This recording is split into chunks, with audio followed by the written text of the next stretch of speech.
Du matos de bonne qualité, pas trop cher et peu encombrant pour t'accompagner partout où tu vas. Le rêve, non? Ouais, complètement. Voyager, randonner, ça veut forcément dire devoir se limiter dans les affaires qu'on embarque. Et vouloir des vidéos pro, ça veut un peu dire s'encombrer de beaucoup d'équipements en tout genre.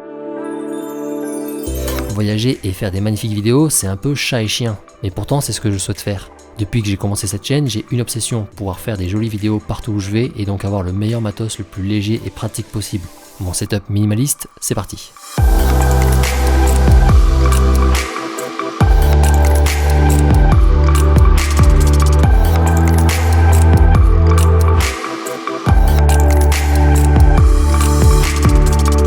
Salut à tous, nouvelle vidéo. Aujourd'hui on va parler matos. Tu vas découvrir tout le matériel vidéo que je prends dans mon sac quand je pars en voyage, quand je pars en rando, en balade. Le matériel le plus léger, le plus pratique pour qu'il soit transportable et en même temps du matériel qui est bon, qui est assez pro pour faire des belles vidéos de voyage. Parce que ouais, s'il y a bien un truc qui m'agace, c'est de porter énormément de matériel, d'avoir du matos qui est très lourd. Je suis quelqu'un qui déteste collectionner tout le matos. Si jamais vous voyez Rusty derrière moi, c'est normal, hein, j'ai le chien ici. Bonjour Rusty. Oh, fais pas tomber le sac s'il te plaît. Oui, bonjour Rusty.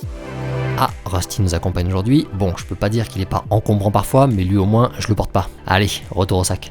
Moi, ce que je veux, c'est vraiment avoir le matos le plus minimaliste et qualitatif possible. Donc c'est vraiment ce que je cherche à chaque fois et c'est ce que je vais vous présenter aujourd'hui. Caméra, accessoires, tout ce dont tu as juste besoin pour de magnifiques vidéos de voyage, on va voir ça aujourd'hui.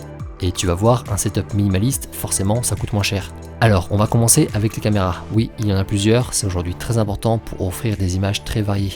Donc là, mon matos doit vraiment être adapté pour que tout rentre dans le sac. Allez, d'ailleurs, on l'ouvre. Ok, alors qu'est-ce qu'on a dans ce sac?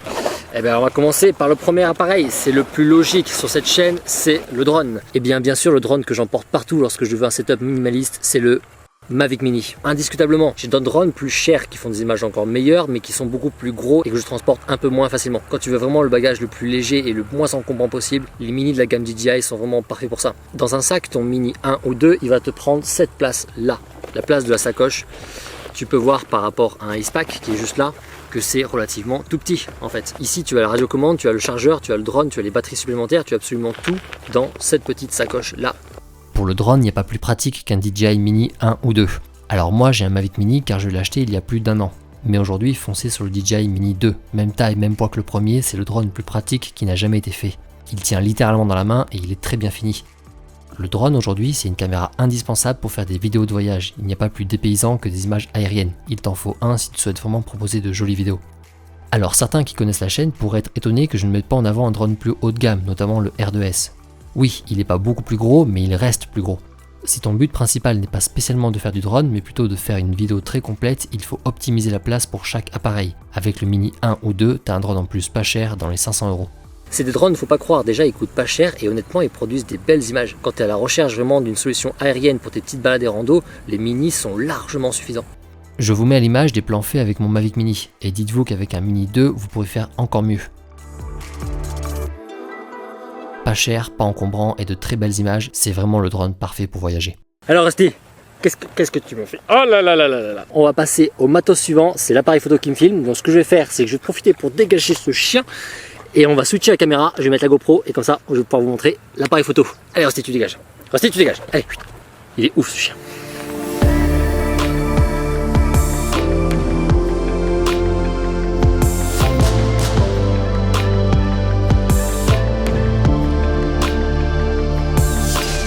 Voici ma caméra principale, un appareil photo, plus précisément un hybride de la marque Panasonic, le G80. Alors là, actuellement ça filme avec la GoPro, c'est moins joli et le son est un peu plus dégueulasse. Alors ce que je vais faire, c'est que je vais passer tout de suite en voix off pour vous expliquer pourquoi j'ai pris cet appareil photo là. C'est vraiment ma caméra principale, celle avec laquelle je tourne tous mes plans classiques au sol et tous mes vlogs, mes face caméra. Les smartphones aujourd'hui peuvent faire de très belles images, c'est vrai, mais ça peut pas encore remplacer un appareil photo si tu comptes vraiment faire de jolies vidéos. L'appareil photo, ça te donne la possibilité de mieux contrôler ton exposition et ta mise au point. Avec, tu pourras aussi avoir bien plus facilement un joli flou d'arrière-plan, un meilleur rendu des perspectives et surtout le rendu vidéo global sera bien meilleur, notamment grâce à l'objectif. Tout ça fait de l'appareil photo la caméra parfaite pour avoir des belles images au sol. Alors dans les appareils photo, aujourd'hui il existe une sous-classe qu'on appelle les hybrides, qui viennent s'opposer aux réflexes. Pour voyager, il te faut un hybride, ils sont bien plus compacts et légers. Personnellement, j'ai choisi la marque Panasonic et plus précisément le G80 pour 600 €, objectif compris. C'est pas forcément la marque considérée comme la meilleure en vidéo, Sony se démarque là-dessus, mais je l'ai choisi pour deux autres raisons primordiales pour un setup voyage amateur. Déjà, parlons objectifs. Panasonic est quasi la seule marque aujourd'hui à proposer des objectifs à des prix abordables et surtout très compacts. Là où tu tapes facile des 1500 € ou des dimensions énormes chez les concurrents, Panasonic propose sur son G80 et d'autres appareils des objectifs bien moins chers et bien plus petits. C'est grâce au capteur de l'appareil qui est lui aussi un peu plus petit, c'est du micro 4 tiers et c'est pas réellement un souci pour la qualité de ta vidéo, on ne prétend pas une image cinéma, ça va nous suffire largement. Donc ça c'est un énorme plus et la seconde raison qui m'a fait choisir ce G80 c'est qu'il était le seul à répondre à tous les critères que je souhaitais pour un appareil à moins de 800 €, des critères importants pour voyager. Déjà la stabilisation de l'image, tous ne l'ont pas alors que c'est très important en voyage, tu es toujours en mouvement en train de filmer à la main. Avoir une stabilisation mécanique intégrée à l'appareil c'est un vrai plus pour de belles vidéos qui ne trembleront pas. Toujours lié au voyage, ce G80 est tropicalisé, c'était important lors de mon achat. Tropicalisé ça veut dire qu'il est résistant aux intempéries, poussière, sable, projection d'eau. Pour l'avoir amené avec moi face aux cascades en Auvergne, j'étais bien content qu'il soit résistant. Ensuite, je souhaite un appareil avec un écran qui se retourne complètement, comme ça, pour pouvoir vlogger face caméra, c'est hyper pratique. Et enfin, le G80 propose une fréquence d'image à 50 images par seconde, truc très important pour avoir de belles images légèrement ralenties sur les différents paysages. Tous ces critères, il était le seul à les remplir pour un prix pas cher et surtout dans un format très compact. Encore ici, l'appareil idéal pour voyager. Alors bien sûr, il existe plein d'autres modèles, si tu as des questions là-dessus, n'hésite pas en commentaire. Ok, on a vu mes deux caméras principales, l'appareil photo qui filme ici et le drone qui est là. Il en reste une troisième, c'est une caméra qui va servir pour de l'immersion pure et dure, pour des sensations fortes. Vous avez déjà sûrement reconnu de quoi je veux parler et elle est actuellement ici, mais vous ne la voyez pas tellement elle est petite. C'est la GoPro que voici.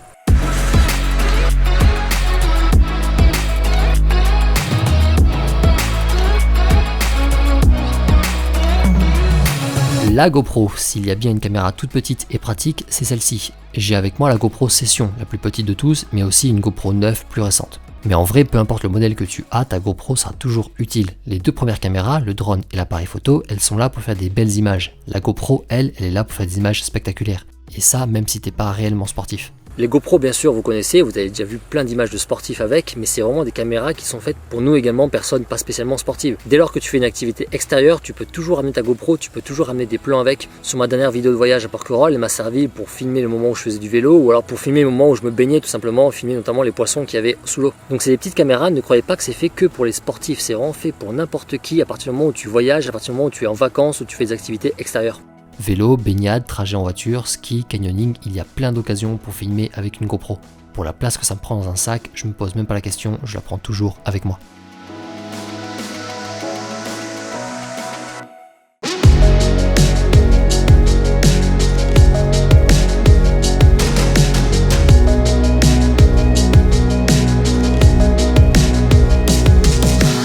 Là on a vu mes trois caméras, on va maintenant passer à la seconde partie, mes accessoires qui me servent pour ma vidéo de voyage. Alors je suis pas très fan des accessoires, mais il y en a quand même trois qui me sont indispensables, qui sont les plus petits possibles et qui vont améliorer énormément soit la qualité de ma vidéo, soit la productivité pour ma vidéo. Je vous les présente maintenant. Premier accessoire indiscutable pour moi, c'est un micro externe pour mon appareil photo. C'est obligatoire pour que ma vidéo soit agréable à partir du moment où j'ai des prises de son directes, pas que de la musique du début jusqu'à la fin. C'est un truc, le micro et donc le son de manière générale, on est un peu tous pareils. On se dit toujours que c'est secondaire alors qu'on entend partout que c'est primordial. Et bien malheureusement c'est vrai, il faut vraiment se soucier du son. Il y a une règle qui est assez importante à comprendre, c'est que si les yeux, eux, ils peuvent se contenter d'une image qui n'est pas très belle, tes oreilles, elles vont pas du tout supporter un son qui est pas joli et tu vas vouloir arrêter la vidéo de suite. Donc du coup j'ai acheté un micro externe et ce que je vais faire c'est que je vais te le montrer, ce micro externe. Et donc pour ça je vais le débrancher et laisser le micro interne de l'appareil et là tu vas voir la différence entre les prises avec le micro externe et les prises avec le micro interne. Je débranche. Le voici, c'est un Sennheiser MKE 200. C'est un tout petit micro qui m'aide énormément et déjà là je pense que vous constatez la différence de qualité audio qu'il y a par rapport au passage d'avant. Comme vous voyez c'est vraiment un tout petit micro, terriblement pratique, pas très cher et c'est vraiment devenu un élément essentiel pour toutes mes vidéos. Ce micro, le Sennheiser MKE 200, en plus d'apporter un bon son à ma vidéo, il est également tout petit comme tu l'as vu, mais surtout il est terriblement pratique. Car contrairement à la plupart, il n'a pas besoin d'être allumé avec un bouton car il est alimenté directement par l'appareil photo à partir du moment où il est branché. C'est sans conteste ce point-là qui me fait choisir ce micro. Lorsqu'on filme toutes les 5 minutes à gauche à droite en voyage, on peut vite oublier d'allumer le micro externe à chaque fois. Et là, si on oublie, on se retrouve tout simplement avec une vidéo sans son. Et oui, ça m'est déjà arrivé pendant plus de 2 heures lorsque j'ai fait mon test du DJI FPV. J'étais bien content. Je viens exactement d'enregistrer 2 heures de vidéo sans enregistrer le son. Ça me fait extrêmement plaisir. Du coup, là, en vrai, plus jamais de ma vie, j'aurai un micro externe qui a une alimentation indépendante de l'appareil photo. Je veux un micro bêtement pratique, tu le branches et ça fonctionne, point barre. C'est ce que j'ai avec ce micro et ça pour 100 €, c'est parfait. Allez, je continue de vous montrer tout mon matos. Quand on fait des vidéos de voyage, souvent on veut se voir nous en train de marcher, en train de voyager. Dans ces cas-là, il faut pouvoir poser l'appareil au sol et ça c'est pas évident, il te faut un trépied. Mais le trépied c'est hyper lourd, c'est encombrant, c'est hors de question. Non, il existe un objet hyper pratique, c'est l'accessoire suivant, c'est le GorillaPod. Ouais, le GorillaPod. Alors vous l'avez sûrement déjà vu à gauche à droite sans savoir forcément comment ça s'appelait. C'est l'accessoire génial pour les vlogueurs ou voyageurs. Ce petit trépied est terriblement ingénieux. Déjà avec ses 3 pieds modulables, on va pouvoir le poser sur n'importe quelle surface, même quand c'est franchement pas droit. Là où un trépied nous limiterait aux surfaces quasiment plates.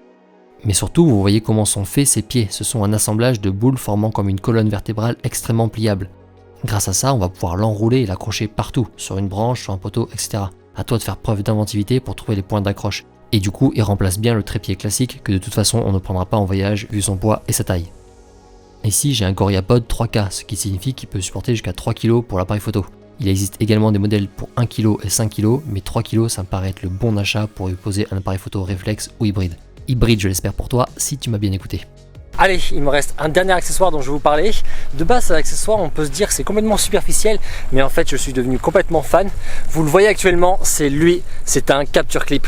C'est l'accessoire anti-flemme ultime, l'accessoire qu'il te faut pour faire le plus de plans possible, et je t'explique pourquoi.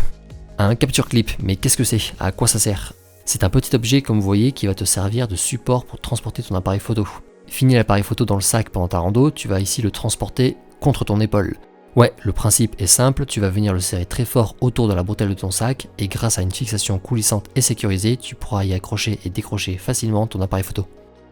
Alors c'est déjà très amusant, mais plus que le côté original, le capture clip, ça va te permettre déjà d'alléger ton sac.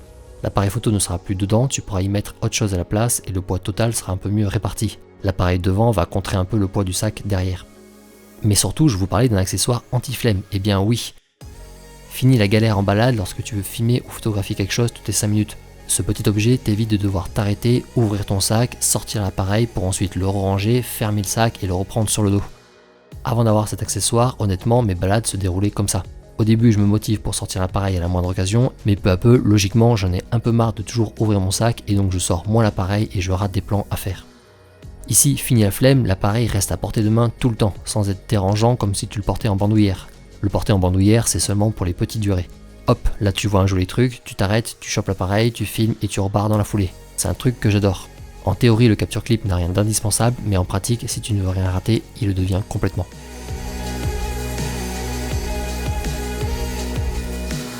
Ok, on vient de voir ici mon matos pour mes vidéos de voyage.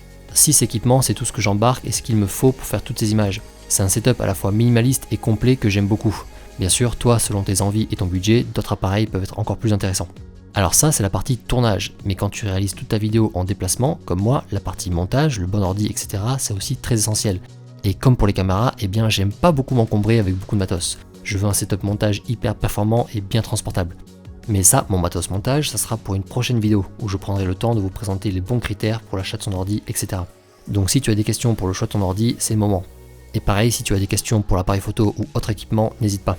Comme tu l'as vu, il n'y a pas que la qualité d'image à prendre en compte pour ton achat. Voilà, je t'ai présenté tout mon matos qui me sert pour mes vidéos de voyage, le matos le plus léger et de meilleure qualité possible. Alors bien sûr, c'est pas du matos pro, mais le matos pro c'est incompatible avec le voyage. Le but c'est que tu puisses tout prendre avec toi, que tu puisses faire un maximum de plans. Donc c'est toujours un truc qu'il faut savoir lorsque tu achètes ton matos. Il faut pas regarder que la fiche technique, il faut vraiment regarder si c'est transportable, si tu vas pouvoir le prendre peu importe où tu veux aller. Et bien moi, j'arrive doucement chez moi, je finis la promenade avec Rusty qui est toujours aussi taré. Je vous dis à dimanche prochain avec une nouvelle vidéo un petit peu différente. Et d'ici là, bonne semaine. Ciao!